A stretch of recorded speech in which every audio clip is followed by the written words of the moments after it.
Good morning out there, everybody. How are we doing today? Hey, y'all, I've got a good one for you today. It's pretty good. In fact, it's over in the next county from where I'm from. It's over in Mercer County, West Virginia. I've been by this place many times and never stopped. It's called Historic Bramwell, West Virginia. It's a historic town. It was named historic in 1983. It was settled in the late 1800s. It's around 8 miles north of Bluefield, West Virginia.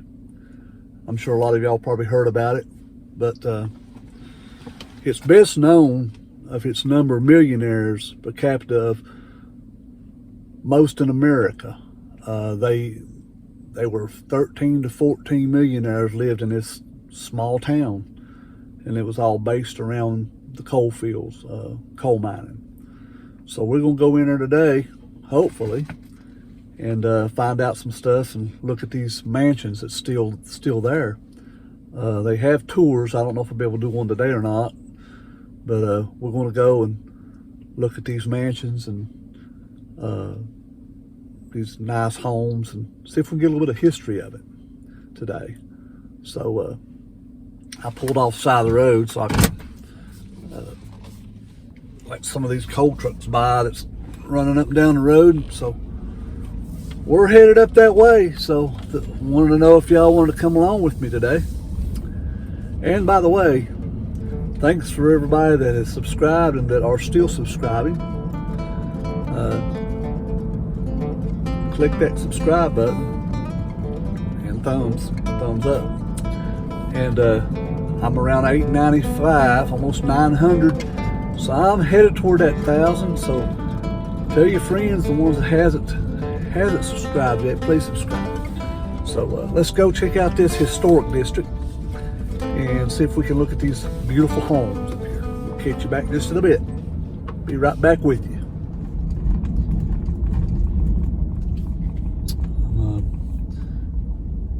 Coming into the city of Bramwell now. Right here up on the hill is one of the big houses, one of the big mansions here up on the hill.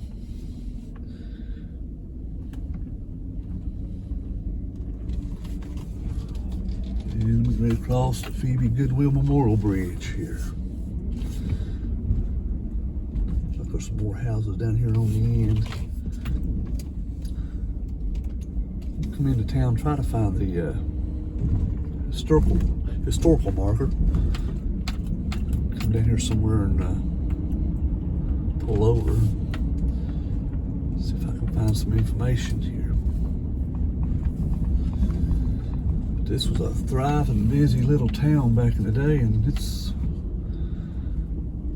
still people here. So I'm gonna pull out off down here to the information center. I don't think nobody's here right now, but try to figure out where the historical marker's at. Well, folks, here's the historical marker for Bramwell. Bramwell, called the home of the millionaires, when the towns of 14 represented the greatest per capita concentration in the United States. Incorporated in 1889, Bramwell was the business and residential community for Pocahontas coalfields. Owners and operators such as J.H. Bramwell, I.T. Mann, Edward Cooper, Philip Goodwill, John Hewitt, and William Thomas, until the Depression ruined the economy, recognized by the National Register of Historic Places in 1984. Wow. Let's go check the town out. Well, this is the downtown streets of Bramwell. And it looks like there's one of the mansions, and behind all this, you can't see it very well from the street.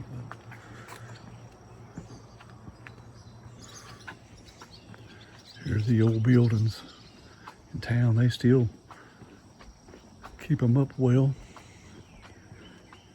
It's early in the morning here right now. I think about 8:30, I guess. Ain't nobody on the street. But see if I can get up with maybe the town center when it opens up and see what kind of information I can find out. But this was a thriving little town back in the day. Well, I'm just sitting here in the town here in front of the post office on the bench here in Bramwell. Kind of waiting for the town to open. It's kind of early yet. It's just 10:09. Post office opens here at 9 o'clock. Linda does anyway. But I just want to kind of read to you a little bit who Bramwell was named after. Joseph H. Bramwell, which for whom the town was named. As first, he was a postmaster of the post office and needed a legal label. He said, every little baby needs a name, so they named the little town Bramwell after his last name. Joseph became the first president of the famed bank in Bluewell, a big-time real estate investor. After getting rich on his real estate sales, Bramwell left the town for Switzerland, and where he died in the 1890s. But this store,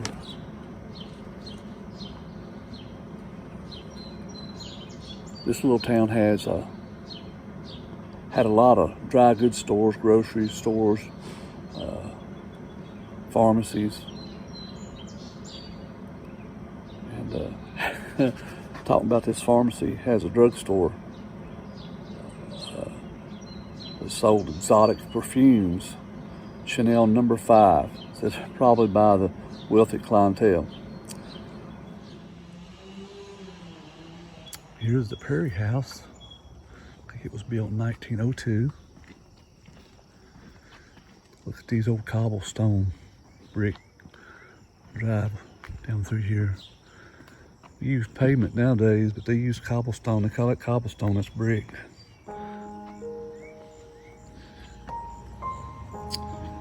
And this here is the Prairie House. Circa 1902, revival tour was built by its man and the president of the Bank of Bramwell to entice John Perry to relocate from Greenbrier County and manage the bank, which is located next door. The Perry family occupied this dwelling in 1982, until 1982. It's a beautiful home.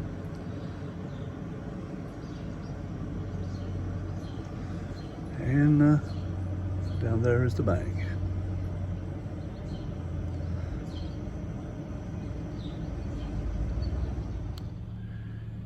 Here I am at the visitor center.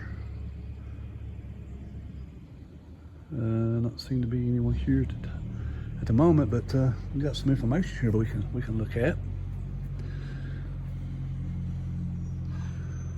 It says here, Bramwell is situated in a horseshoe bend of Bluestone River at the east edge of Pocahontas Coalfield. This was an ideal location for the town. It was close to coalfield operations, yet removed from dirt and noisy industry. In 1883, Bramwell was established by the Flat Top Land Company. This powerful company owned most of the coal lands in the area and planned to lease to coal companies for substantial profit.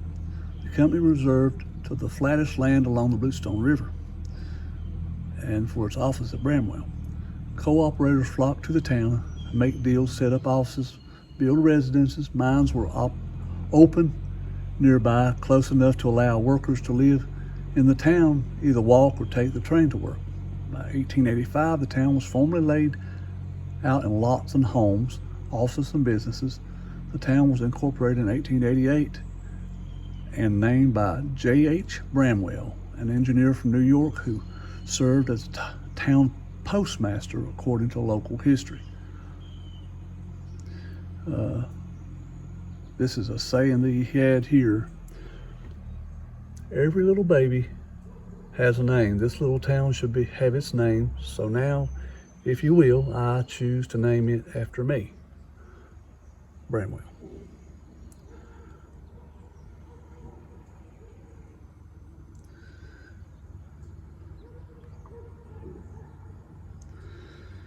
Said later on, it says Bramwell underwent a period of decline in the 1920s.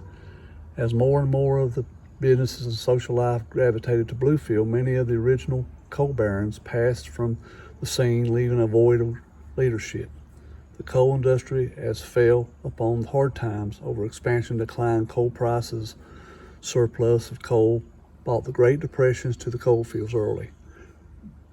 Perhaps the worst blow was the downfall of the Bank of Bramwell, once a powerful financial institution that declined in the coal industry, drained its reserves, and led to the closure in 1933.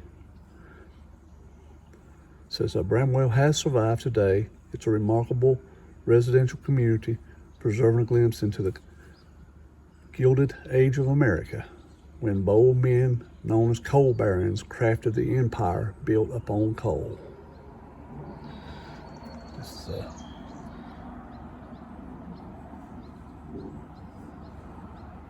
is above Bramwell. It appeared before the 1910 fire.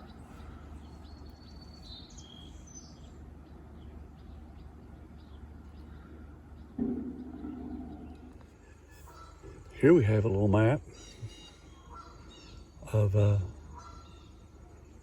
says developing the coal fields. Look at all the little red dots. That is coal mining towns,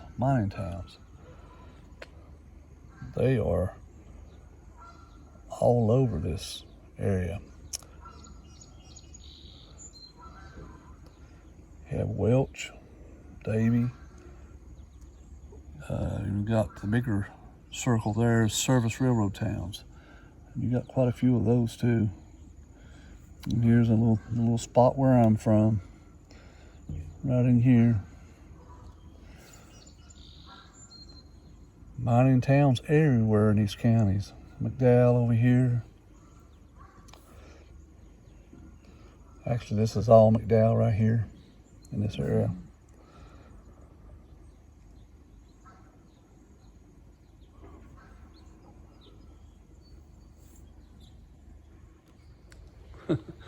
Look at this little rail car. Back in the day, called it the Fairmont.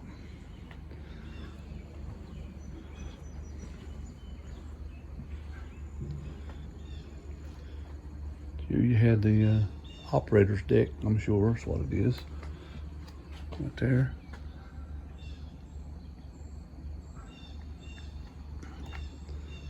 And you have another one on the rear end of it. Norfolk and Western, the big train railway system that came through here back in the day. But now it's turned into Norfolk and Southern that we have here, this area.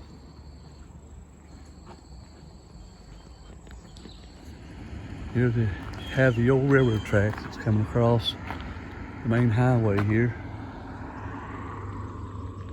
It goes up into the hollow there. I'm sure there's history on that too. And there you have Town Hall. Town Hall, Bramwell, West Virginia, incorporated in 1888, listed under National Register in 1983. Said there was trains come into here 14, sometimes 13, 14 times a day. I guess picking up and dropping off delivery. Wow. It's a busy place back in the day for sure.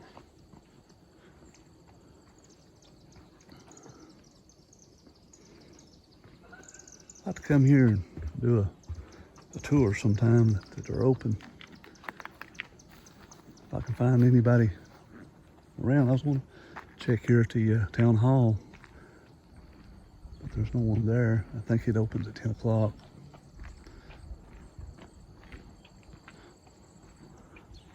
This thing right here is, I believe this is a signal gate at one time. Not sure.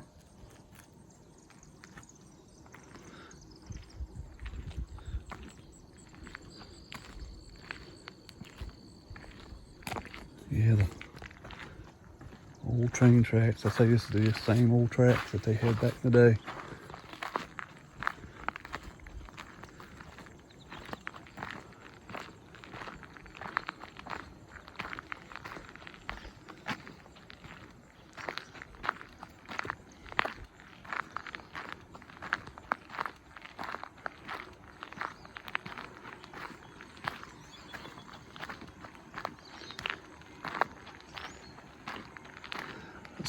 and that are working.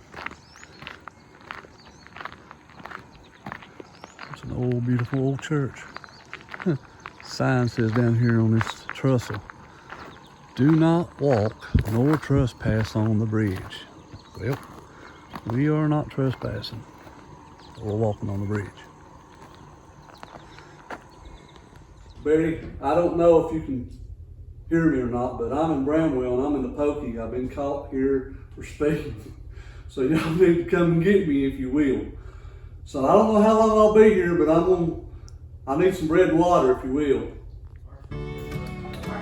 Y'all, I'm in the City Hall, and this is the old jail cells from back in the day. It's so cool. In fact, this is the jail cell that I was just in just a bit ago. Look at these old cops here. They even get a little Bible. They get a little Bible for them to read while they're here. And they get a urinal. I don't know if they get anything else or not. Look at that. Wow. That's so cool. Yes. There's definitely was no privacy in that for sure. That's so cool. They definitely wasn't gonna get out of this for sure. Hold the strongest man. All right. Well, I'm at a house here up on the hill from in town. It's overlooking the town actually. I stopped at the mayor's office, and the lady who works in there lives here. She sent me here so I can do a video of outside of her house and around front out there overlooking the town. So we will go take a look at that.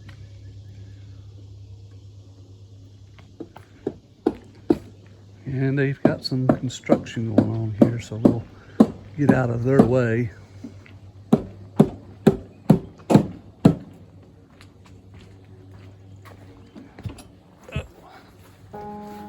Beautiful hedges.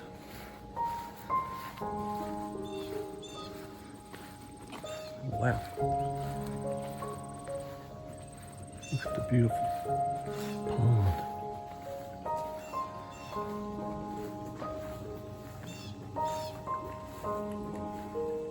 This is absolutely beautiful. Tell me that the owner was in the window. He was working in the windowsill. He told me I could go up on the porch and video from there, but right here's the front of the house. It is absolutely beautiful. Look at that.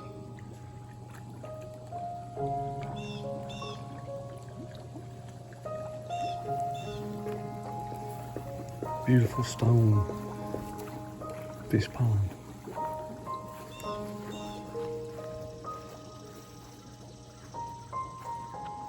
I'd say in the fall it's beautiful over here. All the seasons have their nice things about them. Uh-huh. In the fall, depending on the weather, sometimes if it's been really dry or really rainy, it alters the fall color somewhat. Right. But otherwise, it's really pretty nice. You did tell me. It can be the same thing. We can get a late wet snow. Right. And it pounds things down, and the flowers don't come out very well. Right. You did tell me this house was built in what year? It was 19 what? 1912 it was finished. 1912 took 3 years to build it. It is absolutely beautiful. Was this palm built with it? I'm sure. That's original. Yes, sir. Actually, that boxwood hedge to your left is also original. You're looking at a 112-year-old boxwood hedge. Oh gosh, 112 years old. Because we have pictures of the house shortly after it was finished, and that boxwood hedge as a little thing, oh, I don't know, maybe a foot high and a foot wide, is there. I'd say this tree came with the house. It did. That tree also has been struck by lightning twice. Struck by lightning twice. It survived the first strike.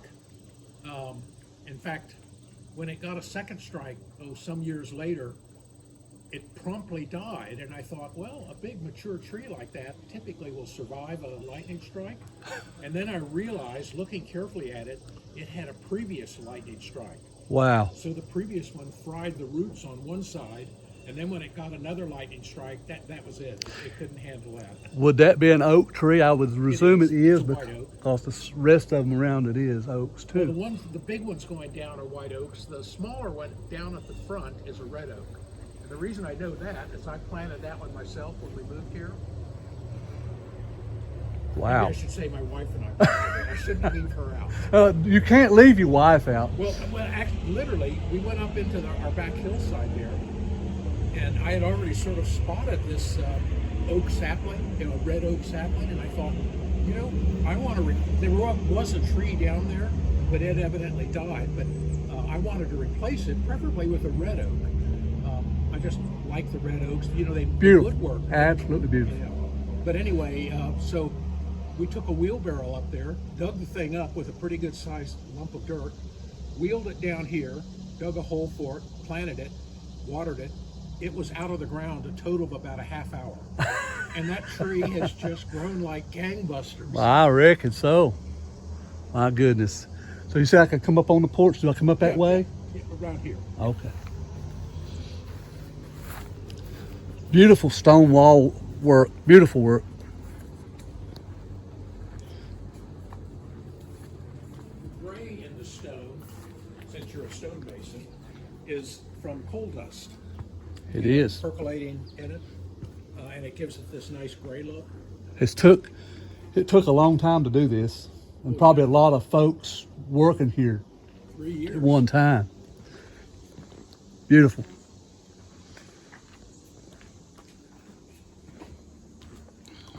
Let me get out of your way here. You've not been on it so far. Okay.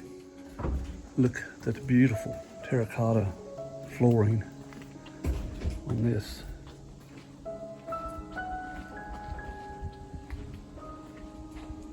Absolutely stunning. Beautiful. They have a home overlooking the town here. Right down in there is the main town. This is absolutely beautiful. This is as far as I'll go. But y'all, this has been great. I've been put in jail today and everything. So it's been, at least I got out. Well, folks, it's been so good. Y'all, thank y'all so much for coming along with me today. We'll see y'all next time on Appalachian Roots with Dan. Y'all have a blessed day. We'll catch you next on another video. Y'all have a blessed day. Catch y'all later.